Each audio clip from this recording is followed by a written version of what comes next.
여러분은 예전부터 독도 영유권에 대한 기사를 많이 보셨을 겁니다. 이렇게 기사를 통해서뿐만 아니라 독도 영유권에 대한 한일 간의 논쟁은 계속되고 있는데요. 그렇다면 독도 영유권에 관한 한일 간 쟁점 비교와 한국 고문원, 고지도, 그리고 일본의 고문원, 고지도에는 독도에 대해 어떻게 기술되어 있는지 알아보고 앞으로 우리는 어떻게 대응해야 하는지 알아보도록 하겠습니다. 글쎄요, 독도에 대해서 별로 생각해 본 적이 없는데. 사람이 거의 살지도 않는 그 작은 섬을 가지고 왜 그렇게 서로 영유권을 주장하는지 사실 잘 모르겠어요.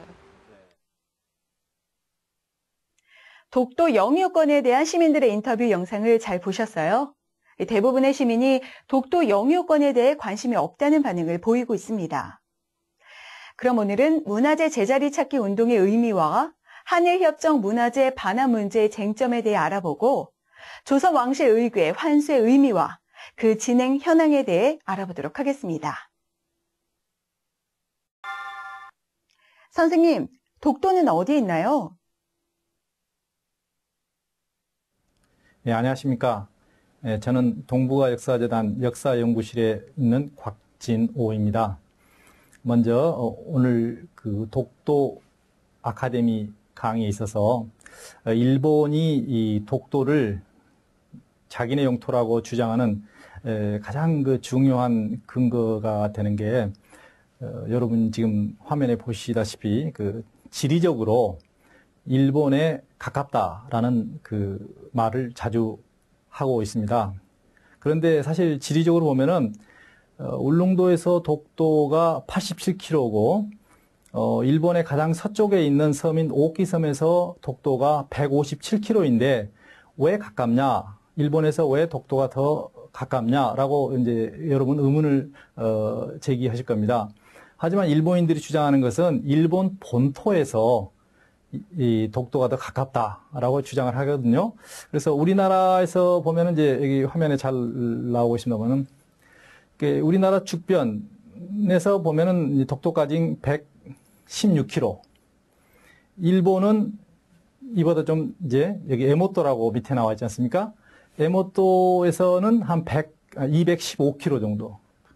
그래서 사실은 그 독도가 일본 본토에서는 더 가깝다 해서 이제 독도가 일본 영토라고 주장하는 하나의 어떤 거리상의 그런 내용이 있고요. 두 번째는 이제 그 역사적으로 독도가 일본의 영토였다라는 뭐 주장. 이제 나중에 이제 제가 말씀드리겠습니다만은 그런데 이런 그 주장에도 불구하고 사실 이제 독도를 한국이 실효 지배를 하고 있기 때문에 여기에 있어서 일본이 자기네 영토라고 주장하는 것은 상당히 이 어떤 그 어불성설임이 틀림없지만은 한편으로는 이제 일본이 독도가 일본 영토라고 주장하는 근거는 역사적으로나 또 더 나아가서는 어떤 국제법적으로 이런 어떤 근거들이 있습니다. 하지만 이게 오늘 강의에서 왜 이게 그런 어떤 그 일본의 주장이 맞지 않는가에 대해서도 밝혀보고 더 나아가서 지금 이 선생님이 그 약간 그 우스꽝스럽게 지상의 발견이다라고 이렇게 써놨는데 여기 지상은 한자를 보시면은 그 종이 이해했던 발견이지 땅의 발견이 아니죠. 그래서 땅의 발견, 우리가 지상의 발견 그러면은 그 1492년 그 콜럼버스가 아메리카 대륙을 발견했다든가 그 이후에 어떤 아메리고 베스푸치가 남미 대륙을 발견했다든가 이런 것들이 이제 지상의 발견인데 선생님은 이제 또 연구를 하다 보니까 어떤 그 서류상의 또는 문서상의 발견도 지상의 발견이다. 저는 또 이렇게 얘기를 하고 싶거든요. 지금 화면에 보고 있지만 그 일본 애무성, 우리나라 같으면 이제 애교통상부인데요. 애무성 홈페이지 보면은 그 일본 정부가 독도에서 얼마만큼 그 욕심을 내고 있으며 더 나가서 독도가 한국 영토라는 것에 대해서 얼마만큼 경계심을 보이고 있나를 단적으로 보여주는 하나의 어떤 그 배너를 볼 수 있겠습니다. 이게 지금 보고 계시는 게 일본 외무성 홈페이지 독도 관련 배너에 나와 있는 내용인데요. 그 아래 그 일본말로 이렇게 써진 게 있습니다. 한국의 뭐 출입국 수속 뭐 이렇게 써져 있잖아요. 뭐 이런 한자를 좀 아시면은 한국이란 게 눈에 들어올 겁니다. 그 아래 보면은 그 독도를 한국이 불법 점거를 계속하고 있는 상황에서 일본 국민들이 한국을 통해서 울릉도를 통해서 독도를 가게 되면은 한국이 독도가 한국 영토라는 것을 착각할 수 있다. 그래서 일본인들이 이런 방식을 통해서 독도 관광 또는 독도 입도하는 것을 자제해달라라는 그런 강력한 문구가 쓰여 있습니다. 그래서 얼마만큼 일본이 독도에 대한 어떤 컴플렉스 또는 상당히 히스테리적으로 독도를 한국 영토에 대해서 경계하고 있는가를 보여주는 단적인 어떤 일본의 가장 외교 건의가 있는 외무성 홈페이지에 나와 있는 내용을 볼 수 있겠습니다. 또 하나의 어떤 지상의 발견이라는 건요. 여기 보시면 이제 그 노란 그 종이 있지 않습니까? 하면 노란 종이 제가 봤을 때는 이제 좌측에 있는데 그 죽도 영토권 확립을 요구하는 모임 뭐 이런 내용입니다. 그 죽도라고 써진 한자 내용이요. 그래서 인오키라고 일본말로 써져 있고요. 입장은 무료인데요. 이걸 이제 주장하시는 그 일본의 학자가 그 일본에서는 독도가 일본 영토라는 걸 하나의 어떤 이론을 제공하고 더 나아가서 끈질기게 일본 정관계 로비 또는 학계 또는 우위까지 그 로비와 선동을 하면서 독도가 일본 영토다라고를 주장하는 그런 일본의 모 대학의 교수이신 시모조 마사오라는 분인데요. 그분이 이제 마치 우리가 그 독도 영유권을 주장할 때 시민단체가 울릉도에서 독도 영유권에 대한 퍼포먼스를 하지 않습니까? 이분도 역시 일본에서 가장 서쪽에 있는 섬 하나인 섬인 그 오키 섬에서 독도가 일본 땅이다라는 것을 주장하게 하는 퍼포먼스를 하기 위해서 자 우리 오키 섬에 가서 독도가 일본 영토라는 것을 한번 주장해봅시다. 물론 이제 일본 사람들은 독도를 다케시마다, 죽도를 이제 한자를 일본어로 읽으면 다케시마가 되니까 다케시마다라고 주장하겠죠. 그래서 그런 퍼포먼스를 이제 보이기 위한 내용인데요. 선생님이 여기서 그 모순을 하나 찾아냈어요. 볼까요? 기존에 보면은 그 일본인들이 조금 전에 첫 시간에 처음에 제가 선생님이 말씀드렸듯이 그 일본 본토에서 독도까지는 일본이 더 가깝고 한국 본토에서는 훨씬 멀다라고 했는데 보면 여기 보세요. 울진에서 독도까지 215km예요. 그죠? 그리고 마츠에 또 에모토라는 그 옆에 도시가 있고 또 요나고가 보이는데 독도가 220km죠. 그죠? 그래서 일본에 그렇게 그 일본에서 가장 권위 있는 연구자의 그 선동적인 그 포스터에도 사실 그 독도가 한국이 일본보다 더 가깝게 있는 거죠. 한국 쪽이. 이런 걸 봤을 때, 일본이 주장하는 어떤 거리상에 있어서 독도 영유권 주장은 상당히 그 문제가 있지 않느냐. 이런 것들이 하나의 어떤 지상의 발견 아닌가. 저는 그렇게 생각해 봤습니다. 그래서, 이런 그 팜플렛 하나 가지고 뭐 이렇게 영유권을 주장할 수 있냐라고, 물론 저도 이제 이해는 가는데요. 하지만은 그 국제관계라는 것은 치사합니다. 외교라는 건 굉장히 치사한 거거든요. 치사한 곳에서 시작해서 커다랗게 되는 거죠. 그래서 여러분도 이제 어디 외국 나가시면 뭐 대단한 게 외국이 아닙니다. 아주 사소한 것에 한국인의 긍지를 높일 수 있는 그런 행위를 보여줬을 때 우리나라가 큰 나라가 되는 거죠. 그래서 이런 걸 모았을 때 많은 걸 모으면 이제 독도가 우리 땅이 될 수 있는 그런 하나의 어떤 그 근거가 될 수 있겠죠. 선생님, 독도 영유권에 대해서 한국과 일본의 주장은 어떻게 다른가요? 이 보시면 이제 그 독도에 대한 쟁점을 한번 볼까요? 사실 지금까지 우리는 그 독도에 대한 그 쟁점에 대해서 역사적으로나 또는 그 현 정치 상황에서도 문헌적으로 봤을 때 독도가 한국 영토임이라는 게 극명하게 나타나는 게 많이 있습니다. 일본 문서에도 지금은 독도라지만 당시 어떤 독도를 칭하는 그 명칭들이 일본 영토가 아니다라고 이렇게 주장했던 것들이 많이 있죠. 보면은 우산도는 독도인가, 고대 시대에는 독도를 우산도라고 불렀습니다. 그래서 우산국은 울릉도와 독도, 우산도는 뭐 삼봉도, 가지도, 또는 여기 안 나왔습니다. 그죠? 석도, 또 삼봉도 옆에 독도 나오죠?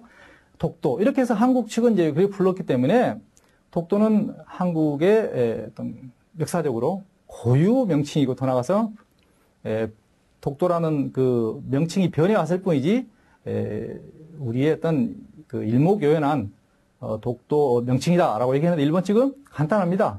아니다. 그죠? 우산도, 삼봉도는 그냥 울릉도다라고 이렇게 주장하는 그런 경향이 있고요. 그 아래 보면 한자로 타계신마라는 그런 내용이 있는데 이건 이제 선생님이 별도로 자료를 찾다 보니까 이런 어떤 1900년, 1905년 시마네현 사료에 이런 내용이 있더라고요. 그래서, 어떤 면에서는 독도가 자기 영토가 아니라는 다른 영역이란 타계라는 그런 말을 썼지 않는가 그런 생각도 들고 더 나아가서는 이런 독도라는 것을 경계로 해서 독도 경계는 우리 영토가 아니니까 다른 개의 어떤 산물이 마가 나는 그런 마가 나는 산지가 있는 곳인데 그쪽은 우리 영토가 아니다. 이래서 울릉도와 독도를 얘기했죠. 그래서 다케시마가 나온 게 아닌가 추측해서 한번 제가 만들어 본 건데요. 일단은 일본의 주장은 우산도, 삼봉도는 울릉도지 독도가 아니다라는 이런 어떤 부정적인 내용을 담고 있고요. 그 다음에 안용복 선생의 공술 사실인가 이런 내용을 보면은 사실 안용복 선생께서 요즘 이제 안용복 장군이라고 하는데요. 안용복 장군께서 1693년과 1696년 두 번에 걸쳐서 자이반, 타이반 일본을 가게 됩니다.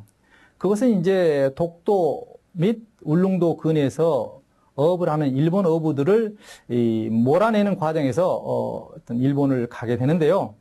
거기서 이제 독도가 한국 영토이니까 당시 조선이겠죠? 조선 영토이니까 일본 어부들 들어오지 마세요라고 강력하게 항의하고 돌아옵니다. 물론 그때 이제 가져온 문서가 있어요. 나중에 보면 아시겠지만. 이제 그래서 이제 독도가 한국 영토다라고 주장하는데 일본은 신뢰할 수 없다. 굉장히 간단하죠. 어떤 아니면 아니다라는 어떤 관련 근거를 내세워야 되는데 그렇지 않고 신뢰할 수 없다. 이런 어떤 일방적인 주장. 또 다른 쟁점 보면은 여기 쟁점이 몇 개 나오거든요. 한번 보실래요? 역사상 독도를 실효적으로 지배한 것은 누구인가? 라고 보면은 사실 누가 봐도 한국이 맞죠. 이 쟁점을 보시면 그냥 한국 주장이 상당히 일리가 있지 않습니까? 설득력도 있고요. 죽도, 다케시마. 그 다음에 도해 금지 있잖아요. 이게 이제 1696년 안용복 선생이 2차 도일, 일본에 가서 독도는 우리 영토니까 일본 어부들 대상 들어오지 마라. 라고 이렇게 이제 얘기했는데, 그래서 이제 울릉도 독도 영유권을 재확인하는 그런 역사적인 사실이었죠. 문서가 나중에 이제 나옵니다. 근데 이제 일본 측에서는 도해 금지, 즉 도해라는 건 이제 바다를 건너서 다른 나라 영토에 들어가는 거죠. 그 대상에 대해서 독도를 포함시키지 않았다라고 이렇게 간단하게 주장해버리는 그런 걸로써 어떤 문제를 해결하려는 또 다른 근대에 있어서의 어떤 쟁점인데요. 근대라면 이제 19세기 또는 20세기 초도 될 수 있겠는데요. 일본이 1868년 메이지 유신 이후에 근대 국가를 이제 만들죠. 그러면서 이제 1870년에 들어와서 메이지 정부가 국가가 만들어진 지 2년 반 정도 돼서 조선이란 나라와, 우리나라죠. 지금의 한국이죠. 나라와, 국경을 그어야 되겠는데, 독도가 애매하다는 거죠. 그래서, 조선 국교 제10말 내탐서라는 그런 문서를 만들기 위해서 3명의 일본의 관리들을 당시 조선에 보냅니다. 그때가 1870년이거든요.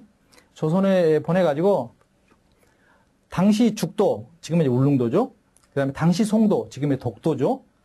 정말 이게 조선에 소속된 영토인가라고 이렇게 조선 팔도, 더 나가서는 강원도와 경상북도를 돌아다니면서 탐문해보니까 조선 사람들이 독도는 옛날부터 조선의 영토임이 틀림없다. 라고 이제 다들 이구동성으로 얘기하는 거죠. 그러니까 일본에 돌아가서 보고를 했어요. 자기 이제 정부 상급자들한테. 그래서, 보니까 독도는 조선 영토대요. 라고 이렇게 보고를 하는 내용이 그게 이제 문서로 기록된 게 보이죠? 예. 조선 국교 제10말 리탐서가 되는 거죠. 그래서, 결국 이제, 울릉도, 독도, 이게 이제 특히 독도가 울릉도의 부속도서가 되고 조선 영토임을 인정하는 그런 것들이 이제 냈죠. 그런데 일본 측은 다케시마는 울릉도에 대해서만 얘기한 거지 당시 마쓰시마, 지금의 독도에서는 얘기한 게 아니다. 라고 이런 식으로 이제 주장을 펴고 있는 거죠. 여러분들이 이걸 이제 더 이렇게 생각을 해 보셔가지고 어느 쪽이 주장이 맞는가 보시면 알 겁니다.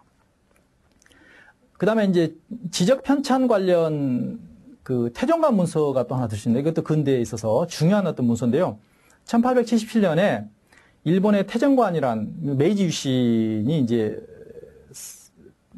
성립되고 메이지 정부가 들어선 뒤 이제 한 9년 정도 되고 난 다음에 이제 그 일본의 내각이라는 그 지금의 어떤 내각에 해당되는 그런 주장 태정관이라는 고위 관리들의 모임에서 그 죽도 외 일도 그러니까 이제 당시 지금 울릉도가 죽도죠. 외 일도는 이제 송도죠. 그러면 지금은 독도죠. 를 이제 조선령으로 인정하는 거죠. 그래서 조선령으로 인정했다는 것도 약간 문제가 될 수 있는데요. 일단은 이것은 일본 영토가 아니다라고 인정을 하는 거죠. 그래서 근데 일본이 이제 인정한 것이 아니다라고 이렇게 이제 얘기를 해버리거든요. 그래서 여기 태정관 문서 1877년 문서가 어떤 내용을 담고 있냐면은 17세기 말 제가 이제 생각하건데 안용복 선생의 2차 도일 1696년에 그 독도가 조선의 영토다라고 주장했던 안용복 선생의 주장을 뒷받침하는 그런 내용이 태정관 문서가 될 것입니다. 이제 점점 이제 근대 막 현대는 아니지만 좌우전에 20세기 초반이 되겠는데요. 그래서 이제 한국은 당신 대한제국이죠. 대한제국이 1900년 10월에 그 황제칙령 41호로 석도는 독도다. 다시 말해서 석도는 우리의 고유 영토다라고 이렇게 주장을 하면서 황제칙령 41호로 독도가 조선의 영토임을 정식 승인합니다. 그래서 이제 울릉도를 울도로 개칭하고 울릉전도와 죽도, 석도, 지금의 독도, 이제, 왜냐면 이제 옛날에는 지금은 독도라고 쉽게 불리지만, 그 1900년이면은 이게 독도냐 석도냐 약간의 어떤 그 혼란이 올 때였는데, 1887년경에, 제가 이제 그 자료를 보니까, 그, 전라남도 고흥 지방 쪽에서 많은 그 어부들이 울릉도를 가게 됩니다. 거기에 정착하면서 울릉도에서 보니까 이 독도가 보이죠. 그러니까 전라도 지방에서는 이제 이걸 뭐 돌산도 또는 뭐 석도 주로 이제 돌을 석이라 하니까요. 독도 독 그러면 전라도는 돌을 독이라고 합니다. 독 바위도 독 큰 독. 그래서 석도 나중에 이게 독도로 바뀌는데요. 이런 식으로 해서 이제 석도를 관할하도록 정하는 거. 이게 석도가 나중에 이제 1905년에 되면서 이제 독도로 이제 다시 이 전라도 방언 또는 뭐 경상도 일부에서 독도라고 하는데요. 그런 방언으로 바뀌어서 독도로 정착이 되는 거죠. 일본은 이제 이게 아니다라고 이제 뭐 근거 없이 아니다. 그러니까 한국은 정확히 한국의 어떤 그 방언까지 동원해서 이 석도가 독도로 정착되고 그죠? 물론 석도 이제는 가지도라고 했겠죠. 강치가 많이 있었으니까. 뭐 그 이전에는 독도가 섬 3개로 보이니까 중세에는 뭐 삼봉도라고도 했겠죠. 뭐 그 전에는 이제 또 이제 우산도로 했겠죠. 고대에는 뭐 이런 식이죠. 이 뒤에 보면은 결국 독도는 우산도에서 독도가 이게 4번, 5번 명칭이 바뀌는 것은 어떤 면에서는 그 명칭이라는 것은 역사와 함께 바뀔 수 있는 거예요. 그런 게 역사적으로 많이 있거든요. 그래 봤을 때 우산도가 독도가 되는 것은 당연한 거다. 근데 일본 측은 근거 없이 아니다라고 하니까 여기에 대응하기가 참 난감하죠. 결국은 뭐, 일본도 이런 변화에 대해서 한국어를 연구해서라도 여기에 대한 어떤 그 결론을 내려야 되겠죠. 그 다음에 1905년 일본이 이제 그 시마네현에 독도를 편입하는 그런 일이 벌어집니다. 이거 보면 이제 일본이 처음에 이때 시마네현의 독도를 편입할 때 일본은 이제 다케시마라고 이름을 붙이는데요. 이제 죽도라는 이름을 이제 붙이게 되는데 이 붙이는 과정에서 일본은 무주지기 때문에 주인이 없는 섬이기 때문에 일본이 독도를 일본 영토에 포함시킨다라는 그런 어떤 그 justification 할까요? morality. 정당성을 부여하는 거죠. 좀 명분이죠. 그죠? 명분을 부여하게 되는 거죠. 그런데 이제 이걸 계산해 보면 꼭 그렇지만은 않은 것 같아요. 그죠?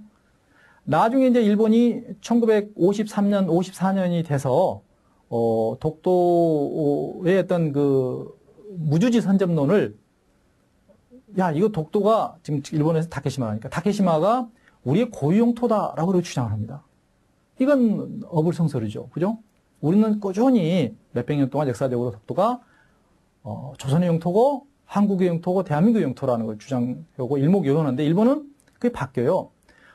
나중에 또 나오겠지만은 2005년 8월에 일본이 방위백서를 발행하면서 여기에도 이제 독도가 일본의 다케시마가 일본의 고유 영토다라는 말을 해요. 그러면 이게 어떻게 되냐? 정확히 100년이 됐을 때 100년 전 1905년은 무주지이기 때문에 일본 영토로 했는데 100년이 지난 다음에는 이게 바뀝니까?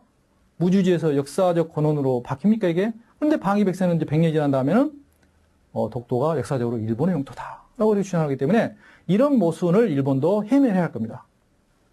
그래서 우리는 이제 일제 침략에 의한 그런 어떤 그 국제법적으로도 효력이 없는 그런 독도 영유권 침탈이다라고 하는데 일본은 유효하다라는 거죠. 다시 한번 좀 예를 들면은 왜 이게 국제법적으로 효력이 없냐면은 일본이 메이지 정부가 들어서서 한 10년이 지난 다음에 1876년 이제 우리나라 같으면 그 비극적인 강화도 조약이 불평 조약이 맺게 되는데 1876년에 일본이 그 오가사와라 제도라고 있어요. 일본이요. 오가사와라 제도를 일본 영토로 편입시키면서는 그걸 당시 일본의 동경에 와 있는 일본의 애교 공간에 그 공포를 합니다. 우리가 1876년 이 오가사와라 제도를 일본 영토로 할 테니까 이 있습니까? 라고 해서 러시아, 프랑스, 미국 이런 공간에 공람을 시킵니다. 6개월 동안. 그래서 이상이 없다라고 아무도 이의를 제기 안 하니까 오가사와라 제도가 일본 영토가 됐거든요. 그런데 일본은 1905년에는 안 하잖아요. 그죠? 1905년 1월 28일 날 의회에서 일본 그 현에서 또 일본 의회에서 독도가 일본 영토다라고 주장하고 1905년 2월 22일은 그 시마네현 고시 40호에 올립니다. 그래서 40호에 현보에 관보에 올려서 다케시마가 일본 영토다라고 주장하거든요. 그러면 왜 일본은 이때는 또 이렇게 슬그머니 독도를 일본 영토로 올렸냐? 이것도 하나의 또 신뢰가 있어요. 한번 들어볼까요? 청일전쟁이 언제 일어났죠? 청일전쟁은 1894년에서 5년 사이에 있었잖아요. 한 14개월 정도 있었는데, 이때 일본이 이제 청일전쟁에 승리하고, 청나라로부터, 지금 말하면 요동반도를 갖게 되는 거죠. 그 과정에서 일주일이 지났는데, 독일이라든가 영국이라든가 프랑스, 러시아입니다. 3국이 이 간섭을 해가서, 야, 이건 일본이 가지면 안 된다. 예? 중국에 다시 돌려달라. 여기냐면 이익권 때문에 그러죠. 일본 세력이 커지면은 영국의 식민지였던 홍콩이 이익을 받게 되고, 러시아는 당연히 일본의 이익을 받게 되고, 프랑스 같은 경우도 식민지가 이제 남쪽에 있다 보니까 뭐 그런 그 베트남 같은 게 이제 식민지다 보니까 이익을 받게 되고, 독일도 역시 마찬가지 칭타오 그런 것을 예상했기 때문에 그래서 삼국 간섭위에서 일본이 그냥 다시 중국에 돌려줍니다. 그런 어떤 1895년 그 삼국 간섭의 경험을 삼아서 10년이 지난 후에 독도를 일본에 편입시킬 때는 이거 역시 또 슬그머니 공표를 하지 않고 일본이 자기 영토화 시키는 거죠. 이런 어떤 편법적인 어떤 역사적인 사실이 엄연히 존재함에 불구하고 일본이 독도가 자기네 영토라고 주장하는 것은 이것은 일제 침략에 의한 국제법적 효력이 없는 행위다라고 단호하게 말할 수 있겠습니다. 그리고 좀 쟁점의 분야에서 좀 이렇게 시간이 지루하게 지나가는데요. 이건 뭐냐면 그만큼 지금 오늘날 한일 관계에서 이런 그 쟁점 분야가 중요한 부분으로 부각되고 있기 때문에 선생님이 이렇게 설명을 좀 지루하지만은 오랫동안 하고 있다는 거. 이것 좀 양해 부탁드립니다. 그리고 1906년에 그 울도 군수, 지금의 울릉도 군수 심흥택 님이 뭐해서 임의를 할까요? 심흥택 씨가 그 좀 실화해도 이상하네요, 그죠? 심흥택이 울도 군수로 있으면서 독도는 울도군 소속이 뭐 있다라고 주장하죠. 그런데 일본은 독도를 부속 도서로 생각하지 않았다라고 주장하는 거죠. 여기서도 사실 내용이 좀 있습니다. 1900년에 이제 고종 황제 칙령 41호로 울릉도 및 부속 도서인 독도가 조선의 영토로 포함되지만은 아이러니하게도 우리가 이제 1905년 2월 달에 심한해영 고시에 독도가 들어가고 1905년 11월 달에 제가 알기로는 11월로 기억하고 있는데 그 을사늑약이 이때 맺어집니다. 2차 한일 협약인데요. 그러면서 이때 한국이 어떻게 돼요? 조선이 애교권을 박탈당합니다. 그러고 나서 1906년 4월 달에 일본이 독도는 일본 영토로 들어왔으니까 한국은 그렇게 아세요라고 통보하니까 한국이 어떻게 해요? 말은 못 오죠. 왜? 5개월 전에 일본이 독도가 일본 영토로 되어 있다는 그런 통보를 조선 정부에 하기 5개월 전에 이미 조선이 애교권을 박탈당했기 때문에 한국이 어떻게 해볼 수 없는 거죠. 그래서 독도에 대한 일본 영유권 주장은 일본의 제국주의적인 하나의 시작에서 출발했다라고 보시면 되겠습니다. 그리고 이제 1910년 이후에 36년 동안 우리가 식민지를 겪었습니다. 아주 혹독한 식민 정책이었죠. 그러고 나서 이제 일본이 태평양 전쟁 이후에 여기서는 2차 대전이라고 하는데요. 국제조약과 대일평화조약 해석에서 독도는 일본 영토다라고 주장한 건데 여기서 보면 한국 주장을 볼까요? 스케핀 677이라고 있죠. NO.677. 이건 스케핀이라는 것은 이건 Supreme Command of Allied Powers Instruction Note. 그죠?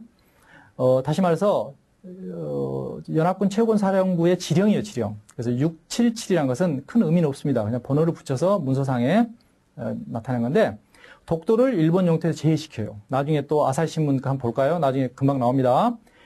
더 나아가서는 1952년 대일평화조약이 비준되는 과정에서도 역시 독도는 일본 영토가 아닌 한국의 영토임이 확정이 됩니다. 그런데 일본은 뭐라고 하냐면 스카핀 결정과 평화조약 관련은 없다. 독도 문제는 대상이 아니었다. 또 반환 대상이 아니었다라고 주장하는 거죠. 여기에 대해서 일본이 이 문제를 좀 명확하게 밝힐 필요가 있다. 이게 이제 현대인데요. 그죠?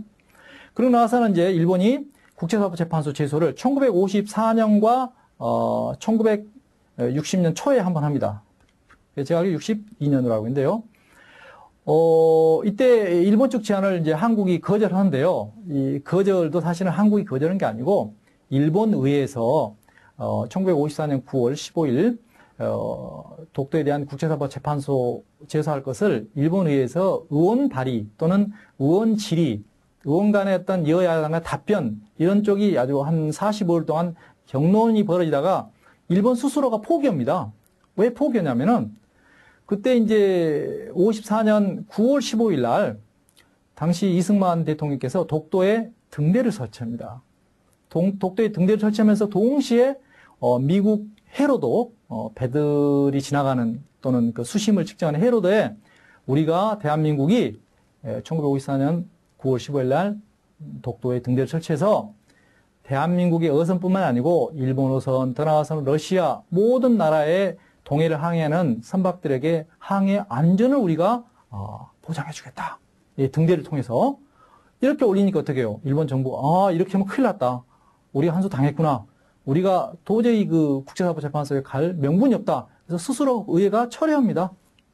이런 걸 봤을 때 쟁점에서 한국이 한 발 우위를 점하고 있는 것을 여러분이 아시겠죠, 그죠? 그래서 독도를 한국 영토라 주장할 때는 이런 어떤 쟁점에서 우리가 한 수 우위가 있기 때문에 여러분들이 자신감을 가지고 독도가 대한민국 영토다라고 주장할 필요가 있습니다. 선생님, 과거의 문헌이나 지도에는 독도가 어떻게 기술되어 있나요? 자, 그럼 좀 더 실증적으로 한번 들어가 볼까요? 자, 한국 고지도에는 세종실록 지류지에 여러분 그 독도는 우리 땅이라는 노래가 있죠. 뭐 저는 잘 모릅니다만 자주전에 많이 들었습니다. 그죠? 그래서 세종실록 지류지에 독도가 우리 땅이라는 게 이미 기록이 되어 있었다라는 고문서요. 그죠? 그죠? 이걸 보시면 여러분들이 아실 수 있고요. 여러분들이 좀 찾아보시면 됩니다. 다시 한번 넘어갈 거예요. 그 다음에 신증 동국여지승남이라는 곳에도 역시 독도가 조선의 영토임이 명백히 나와 있습니다. 그 가운데 보시면요. 나와 있죠. 한자. 그 좌측에서 보면 가장 큰 그 우산도, 울릉도 두 개 보이죠. 이건 보일 겁니다. 그죠?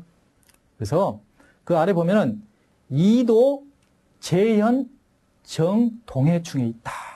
그죠? 그래서 우산도는 어디예요? 독도. 그렇죠? 네. 울릉도는요? 지금 울릉도입니다. 이 두 섬이 강원도, 네? 강원도에서 동쪽으로 쭉 가다 보면 한가운데 있다, 동해. 이런 말이에요. 그죠? 물론 이제 제 해석을 달리 하신 분도 계시더라고요. 네? 그러니까 이것은 이제 그분들의 생각은 좀 존중해 드릴 수 있지만은 저는 이렇게 해석한다는 거. 여러분도 이렇게 해석해서 울릉도가 우리 영토라고 주장하면은 거의 맞습니다. 그죠? 네. 모든 것에서는 완벽히 맞는 것은 있다고 보기 어렵죠. 학문상에서는요. 예. 저는 그렇게 생각합니다. 그래서 신증, 동국, 여지승남, 그죠? 네. 이런 것들이 있으니까요. 여러분들이 여러 가지 찾아보시면 돼요, 그죠? 제가 여기서 특별한 어떤 검색기를 얘기하기는 힘들지만은 찾아볼 수 있습니다.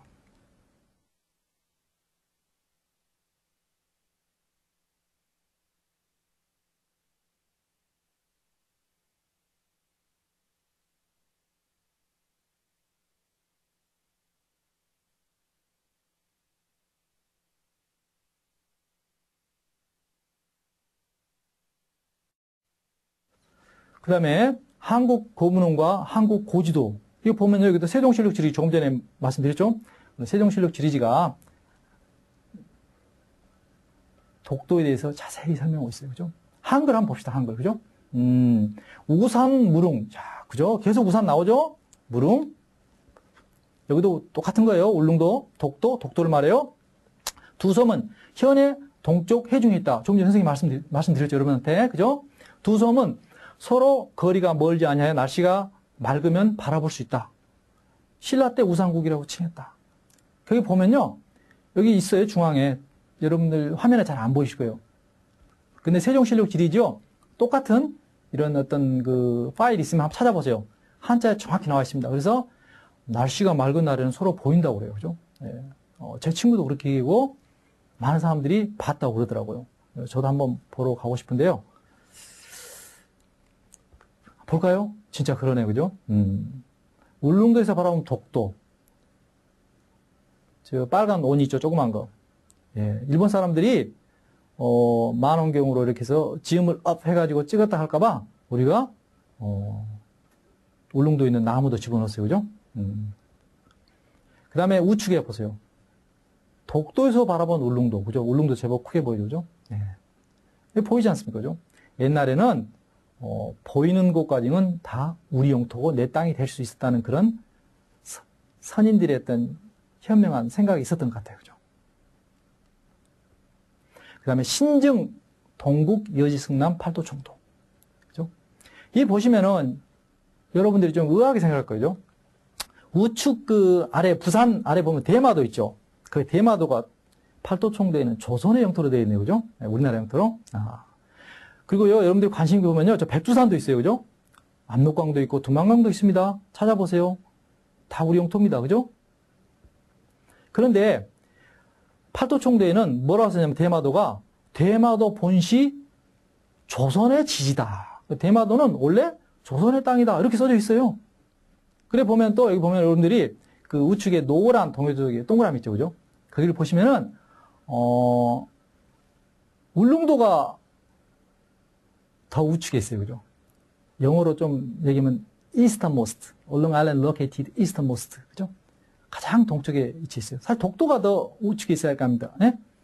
근데 우산도가 오히려 안쪽에 들어서 더 작은 섬이 안쪽에 들어있어요. 좀 뭐 잘못된 것 같잖아요? 그렇지 않습니다. 제가 설명해 드릴게요. 제 설명이 100% 맞다고는 저는 말씀드릴 수 없지만은 상당히 일리가 있다. 또는 거의 맞다라고 보시면 돼요. 옛날에는요, 배를 타고 울릉도, 독도를 가려면요, 하루 이상 걸려요. 이틀도 걸릴 수 있고. 그런데 울릉도 가보신 분 아시겠지만, 독도 가보신 분 아시겠지만, 지금도 배로 가면은 울릉도까지는 3시간, 독도까지는 5시간 이상 걸립니다. 그런데 하루 이틀 동해 나가보면요, 언제나 파도는 치게 돼 있습니다. 높은 파도가 꼭 만납니다. 그래서 우리 선조들은 어떻게 했냐면, 강릉 좀 더 위치로 올라가가지고, 거기서, 흑조죠, 흑조. 흑조를 탑니다. 그래서 밖으로 크게 도는 흑조를 타면은 배가 자연스럽게 아주 크게 타면은 대마도로 가고 좀 크게 타면은 이게 울릉도로 갑니다. 그런데 돌아서 오기 때문에 어디를 먼저 들려요? 독도를 먼저 들리죠. 그 다음에 울릉도를 가게 되는 거죠. 그죠? 사람들은 울릉도를 더 오래 기다렸다 울릉도로 오네. 그러니까 어떻게 돼요? 울릉도가 밖에 있는 것처럼 보이고 독도가 더 멀리 있는 줄 알았더니 독도를 더 먼저 들렸다 울릉도 오네. 그러니까 어떻게 해요? 울릉도를 가까이 있는 걸로 안쪽으로 생각하고 있는 거죠. 우리 선조들은 거짓말 못해요. 있는 그대로 적습니다. 그래서 이렇게 된 거니까 여러분들도 자연의 순리를 이용해서 독도를 가보니까 그렇더라라는 것을 정확히 솔직하게 묘사하고 있는 게 바로 신증 동북 여지승남 팔도총도입니다. 아시겠어요? 1530년 되면요. 고대라기는 좀 힘들고 중세라고 볼 수 있겠죠. 그죠? 네. 그래서 고대는 물론이거니와 중세에도 독도와 울릉도는 조선의 영토에 있음이 확실하다. 백두산 보세요. 그죠? 멋있게 나와 제일 위에 있죠? 네. 그 다음에 1850년 해자전도에도 역시 보세요. 울릉도 있죠? 그 옆에 독도 있습니다. 그죠? 네. 그냥 넘어가겠습니다. 그 다음에 만기열함도 역시 마찬가지고요. 여기 보면은 쭉 나와있죠. 순조 8년에 서영보, 심상규 등이 왕명을 받아서 왕이 나라의 군정과 재정을 관리하기 편하도록 만든 책으로 울릉도와 우산도, 그죠? 독도 모두가 우산국의 땅으로 기록을 했다 하는 게 있어요. 그죠? 좀 힘이 잘 안 나오죠? 여러분들이 관심을 가지고 또 검색기를 찾아보세요. 나옵니다.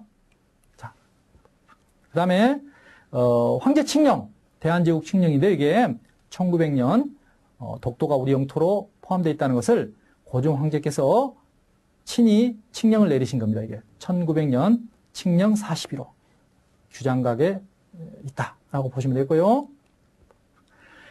대한제국 칙령이 이런 겁니다. 그죠? 멋있죠, 그죠? 이 황제께서 이렇게 친히 이렇게 칙령을 내리신 거죠.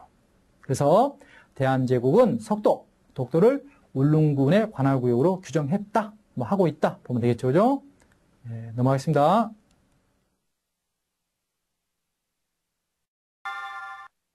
선생님, 과거의 문헌이나 지도에는 독도가 어떻게 기술되어 있나요? 그 다음에 일본은 빨간 글씨 보실래요? 17세기, 19세기에 걸쳐서 독도가 대한민국 영토임을 인정했다. 인정했어요. 보세요. 죽도, 울릉도, 송도, 독도가 강원도에 속한 조선의 영토임을 명기하고 있는데요. 그 아래 한글 보시면요. 1696년 안용복 관련, 제가 선생님 얘기했죠? 안용복 선생께서 2번에 걸쳐서 자이반, 타이반, 일본에 가셨다고요? 왜? 일본 어부들이 계속 독도에 들어와서 어부질을 하고 더 나가서 고기를 남해코고 더 나가서는 우리 영토에 들어왔다는 거죠. 예? 영토가 생명인데 우리 영토에 들어와서 남의 것을 막기 위해서 울릉도에서 독도에서 일본 어부들을 몰아내는 과정에서 일본 어부들이 다수다 보니까 붙잡히기도 했었겠죠. 그죠? 그런데 96년 안용복 관련 그 조사 보고에 대해서 안용복 선생이 2차 일본에 가가지고 활동상이 기록된 문서예요. 보세요. 거기 강원도 있죠. 옆에 일본말로 이렇게 뭐라 써졌어요. 그죠? 온이라고. 그 다음에 그 동그랗게 쳐져 있는 그 서클 그 안에 보면 그 비도중이 있죠. 그죠? 이것은 뭡니까? 그 도의 어떤 한가운데, 그러니까 동해상의 한가운데, 강원도 동해상의 한가운데, 동해 일부도 강원도니까 죽도, 송도, 지금 말하는 울릉도와 독도, 이거 있다. 이 섬 여기 있다. 그런 뜻이에요. 이게 어떤 거라고? 강원도 소속이라는 거죠. 아시겠어요? 이미 일본인이 말하는 죽도, 송도, 당시에는 이제 울릉도와 독도였지만, 지금은 이제 울릉도와 죽도로 바뀌었겠죠. 네. 그런데 그때도 우리 영토다라는 게 엄연히 근세에 있어서 17세기 말에도 이미 조선의 영토임이 확인된 거죠. 이건 일본 관리에 의해서 써져서 받아온 겁니다, 이게.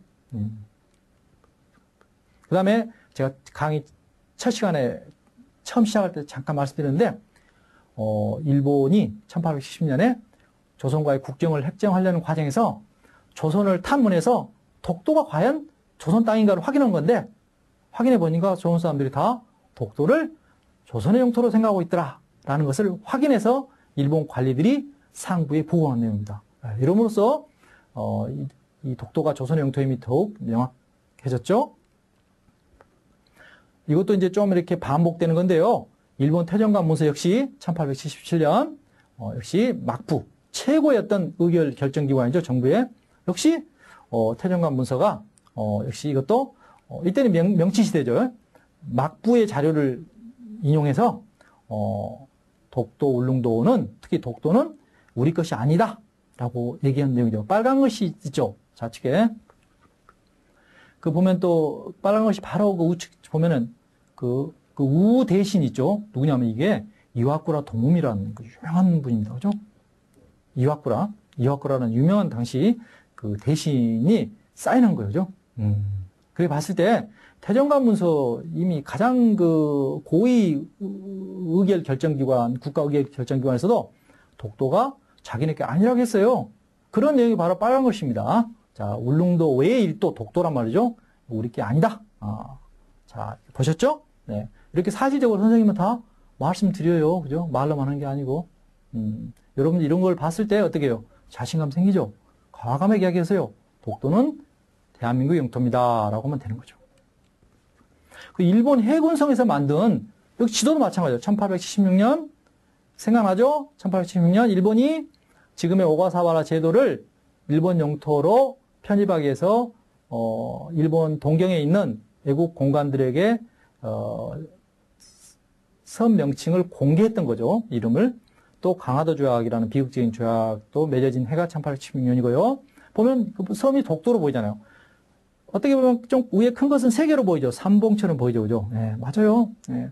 일본 해군성 그 정부 군대의 지도도 독도가 조선 영토로 표시되어 있죠. 이런 거 봤을 때 독도는 조선 영토임이 확실하죠. 그 다음에 그 막부가 1640년이니까 막부가 이제 1603년에 시작되니까 정부가 시작되고 한 40년 됐으니까 가장 힘이 있을 때예요. 일본의 막부 정부가 가장 힘이 있을 때 지도를 그렸는데 역시 일본의 서북 쪽은 오키섬, 지금의 오키섬까지 표시되어 있고 독도는 포함되지 않습니다. 그래서 봤을 때 중세에도 일본 역시 막부도 독도는 조선 영토임을 인정했다는 것이 간접적으로 증명되는 그런 지도라고 볼 수 있겠습니다. 그 다음에 은주시청합기라고 하는데요. 일본의 서북 경계는 이주, 오기 또는 은주섬으로서 컷을 삼다라고 명기되어 있어요. 이 책이에요. 1667년. 이것도 막부 정부가 들어서서 한 4년 됐으니까 가장 힘 있을 때죠. 역시 자기네 어떤 조선과의 동해상의 영토를 5기섬으로 제한했다는 거. 그러면 울릉도와 독도는, 특히 독도는 조선의 영토임이 확실하죠. 그 다음에 현대 자료로 봤을 때는 이제 이것은 뭐 신문이니까 우리가 또 1차 자료라고 보기는 좀 어렵습니다. 일단은 1952년에 일본이 이제 독립한 거죠. 미국 군정으로부터 독립을 해가지고 이제 한국과의 영토를, 동해상의 바다 영토를 명확히 긋습니다. 그럴 때 일본에서 가장 권위 있는 신문 중에 하나인 매일 신문이 독도는 조선의 영토, 한국의 영토임을 명확히 표시해놨죠, 그죠? 이거 하나 중요한 그 자료가 되겠죠, 그죠? 선생님, 독도에 대해서 전후 연합국은 어떤 조치를 했나요? 그 다음에 보시면 알겠지만은, 여기도 첫 번째 제가 말씀드렸던 건데요. 연합군 총사령부 지령 677호 부속 지도에도 뭡니까? 1946년에 발령된 연합국 최고사령부 지도에도 보세요. 예, 빨간 그 네모 안에 있죠? 독도가 일본 행정구역에서 제외됐고 한국역으로 포함되어 있어요. 한국역 표시되어 있죠? 근데 보면은 그 위에 그 Sea of Japan, 그죠? 일본어로 됐다는 이게 좀 아쉬운데요.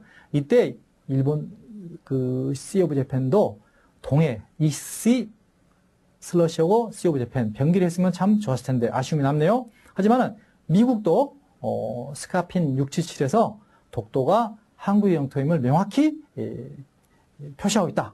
이런 것으로 여러분들이 눈여겨볼 필요가 있다라고 생각합니다. 그 다음에 이제 요즘 그 몇몇 학자들에 의해서 독도는 국제재판의 대상이 될 수도 있음을 암시하는 그런 연구를 하고 있기는 있는데요. 뭐 그것은 학자들의 어떤 그 고유한 영역이기 때문에 제가 여기서는 말씀드리기 어렵지만 일단은 독도에 대한 대한민국의 확고한 영토 주권에 비춰볼 때 우리나라가 독도를 영유한다는 점에 대해서는 법적인 의문이 없다라고 저는 봅니다. 그래서 독도는 국제재판의 대상이 될 수 없어요. 왜? 간단합니다. 이유는 우리가 우리 영토를 우리 거라 하는 게 가장 많은 증거를 가지고 많은 고대 자료를 가지고 역사적으로나 더 나아가서는 현대 자료에도 독도가 한국 영토임이 명확히 나와 있는데 이걸 가지고 국제재판에 갈 필요가 없다는 거죠. 다시 말해서 우리가 유리한 이치했을 때 우리가 유리한 방법을 가지고 계속 주장해 나가는 게 가장 좋은 그런 독도 지키는 방법이 아닌가라고 생각합니다. 선생님, 앞으로 우리는 독도를 지키기 위해서 어떻게 해야죠? 향후 전망을 간단하게 한번 살펴보겠습니다.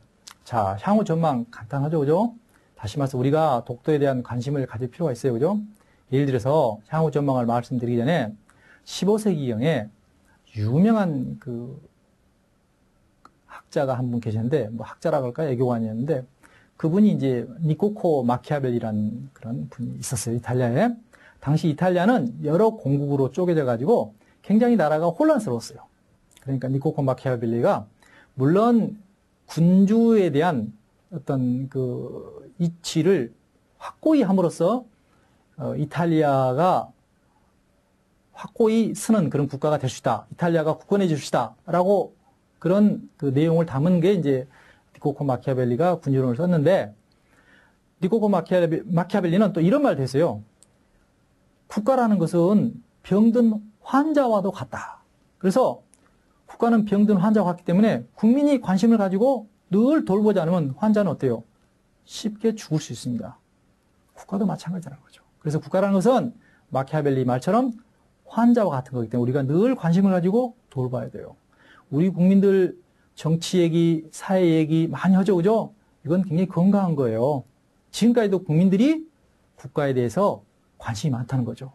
애국심이 있다는 거죠. 어떤 면에서는 우리나라 정치가들은 행복한 거죠. 왜? 관심이 많은, 애국심이 많은 국민들이 있기 때문에 정치가들이 조금 잘못해도 국가가 튼튼하게 보존될 수 있다는 거죠. 그래서 향후 전망을 보면은 똑같습니다. 매년 죽도의 날 행사 때 독도 관련 교과서 이런 게 나오거든요. 이런 애국에 대해서 일본 내의 어떤 여론들이 독도가 일본에서 다케시마라는데 다케시마가 일본 영토다라고 확산될 가능성이 있다. 이런 걸 우리 염두에 두고 있고요. 여기에 대해서 대응을 해야 되겠죠. 두 번째는 국제적으로 일본의 입장에서 독도 문제를 적극 홍보하여 이슈화할 것으로 예상되죠. 예, 이런 것도 한번 생각할 필요가 있고요. 일본 정치가들은요, 여론을 먹고 삽니다. 한국 정치가도 마찬가지죠. 여론을 먹고 살다 보니까 국제적으로 독도가 분쟁 지역이고 더 나아가서 독도를 일본 내에 한국과의 어떤 분쟁화 시킴으로써 일본 여론에 집권 여당이 유리하면은 계속 일본은 독도를 분쟁 지역으로 국내적으로 이용할 것이고 그게 불리하면은 일본은 접을 것입니다. 그런데 국내 여론이라는 것은 애국심이 앞장서다 보니까 전자의 경우가 지배적일 겁니다. 그래서 일본은 계속해서 독도 문제를 부각시켜서 국내적으로는 자기 어떤 정권 유지에 중요한 수단으로 삼을 것이며 더 나아가서는 국제적으로도 이런 여론을 악화시켜서 분쟁화시켜서 독도를 분쟁화시켜서 국제사법재판소로 끌고 가려고 노력을 할 겁니다. 세 번째는 독도를 분쟁화 지역화하기 위해서 해양조사 강행 등을 돌발적으로 시도할 것으로 생각되는데요. 이런 것들이 이제 우리가 일본이 독도에 대한 어떤 그 강력한 행위의 향후 전망으로 볼 수 있겠습니다. 그럼 우리 기본 대응 방안이 뭐냐? 자, 독도 문제와 제국주의적 침략 근성을 연계해가지고 그 일본의 독도 도발은 한국 병탄의 불법성을 부인하고 과거 제국주의 침략 전쟁에 의한 점령지의 권리를 주장하려는 의도를 부각시킬 필요가 있습니다. 그리고 두 번째는 기존 영유권 논리의 관련 자료 재검토 및 보완이 필요합니다. 사실 그죠? 그래서 우산도가 석도인가, 석도가 독도인가 이런 사실 보완 등을 역사적인 측면에서 연구 보완해낼 필요가 있다라고 저는 생각합니다. 더 나아가서는 국제 판례, 제가 조금 전에 독도는 국제사법재판소의 대상이 아니다. 국제사법재판소에 갈 대상이 아니다라고 강력하게 주장했지만 하지만은 만약이라는 게 있다 보니까 국제판례 연구 등을 통해서 예상되는 것 이런 것들을 감안해서 국제법적 대응 논리도 구축하는 데 게을리해서는 안 되겠다라고 저는 생각합니다. 그 다음에 기본 대응 방향의 또 하나는 그 일본 측의 도발에 대비한 단계별 대응 조치 계획 수립 및 시행이 필요하다. 그래서 일본의 예상 도발에 대해 단호하고 분명한 원칙을 갖고 단계별 대응 조치 계획 수립 및 시행이 필요하다라고 생각합니다. 그 다음에 구체적인 대응 방향으로는 독도 관련 연구기관 등 민과 간을 조정, 중개하는 컨트롤 타워 수행 역할이 필요하다 이렇게 보고요. 그러기 위해서는 독도 관련 그 주요 현안 발생 시 정부와 민간을 연결하는 사무국 역할을 수행해서 일본 측의 도발에 즉각적이고도 효과적인 방법으로 대응할 수 있는 그런 능력을 배양해야 되겠다라고 생각하고요. 더 나아가서는 독도 영유권 강화를 위한 체계적인 대응 논리 및 전략 수립이 시급하다. 더 나아가서는 이건 뭘 의미하냐? 학제적 연구에 의한 기존 일본의 독도 영유권 주장 분석. 일본에도 독도를 연구하는 학자들이 많이 있습니다. 독도가 일본 영토다라고 주장하는 학자들이 대부분이지만요. 그래서 우리도 이런 어떤 연구가 필요하고요. 더 나아가서는 세계 유사 사례 발굴 등을 통해서 우리 측의 치밀한 대응 논리 및 체계적이고 종합적인 대응 전략 수립이 시급하다라고 얘기할 수 있겠습니다. 세 번째는 독도 전문 인력 인프라 및 시민단체 네트워크 구축 및 지원이 또 필요합니다. 그래서 일본의 독도 관련 역사 왜곡 주장에 효과적으로 대응하기 위한 어떤 해외 연구 거점 마련 및 국내외 시민단체 네트워크 구축 지원. 시민단체 지원도 상당히 중요한데요. 어떻게 보면 시민단체가 때로는 강하게 나오는 시민단체가 있어요. 그렇지만은 그런 시민단체들의 어떤 활동을 가만히 보면은 굉장히 의미 있는 행동이 많습니다. 활동이 많습니다. 그래서 시민단체도 적극적으로 지원할 필요가 있다라고 저는 생각하고요. 네 번째는 독도 관련 자료집 제작, 그죠? 독도 관련 자료집을 제작해서 국내에 홍보할 필요가 있다, 그죠? 마케팅이죠, 이게 일명, 그죠? 좋은 제품도 마케팅이 안 되면 안 팔려서 회사 망합니다. 그래도 조금 괜찮은 제품이면은 마케팅만 잘해도 잘 팔려가지고 회사가 더 크게 될 수도 있죠. 그래서 근데 우리는 이런 개념보다는요, 진실을 전하는 그런 마음에서 국내 독도에 관한 교육, 그죠? 국내도 마찬가지고 외국도 마찬가지고 교육, 홍보 이런 걸 위해서는 또 영어, 일본어도 중요해요. 일본어, 러시아어, 불어, 중국어, 프랑스어, 포르투갈어, 그죠? 아랍어 이런 것도요. 예, 각종 자료를 제작해가지고 배포 및 인터넷으로도 홍보할 필요가 있다. 이게 중요하다고 생각합니다.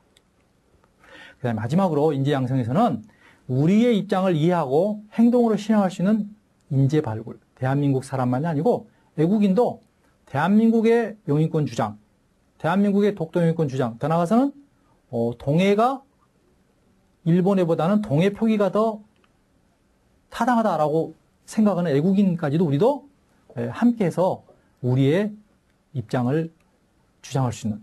그래서 외국에 거주하는 지도 제작사, 외국에 거주하는 지도 제작사를 지원해서 어떤 우리의 입장을 함께하는 그런 구체적인 대응 방안이 필요하리라고 봅니다. 자, 독도 영유권에 대한 내용을 잘 살펴보셨어요? 학습하시면서 독도는 대한민국의 고유 영토라는 것을 더 확실히 아셨을 겁니다. 하지만 일본이 명백한 한국의 영토인 독도에 대한 영유권을 주장함으로써 한일 양국 관계를 손상시키는 일은 유감스러운 일이죠. 독도는 논쟁의 여지가 없는 우리 대한민국의 고유한 영토입니다. 이는 다양한 역사적 사실과 공식 문서에 의해 증명되고 있으며 일본 스스로도 수차례에 걸쳐 독도가 한국의 영토임을 인정한 역사적 선례가 있습니다. 이러한 내용을 잘 알고 우리가 앞으로 독도를 지키기 위해 어떤 일을 더 할 수 있을지 생각해보는 시간을 가지셨으면 좋겠습니다. 오늘 학습한 내용을 인쇄하여 정리해보면서 이번 시간 학습을 마치도록 하겠습니다. 수고하셨습니다.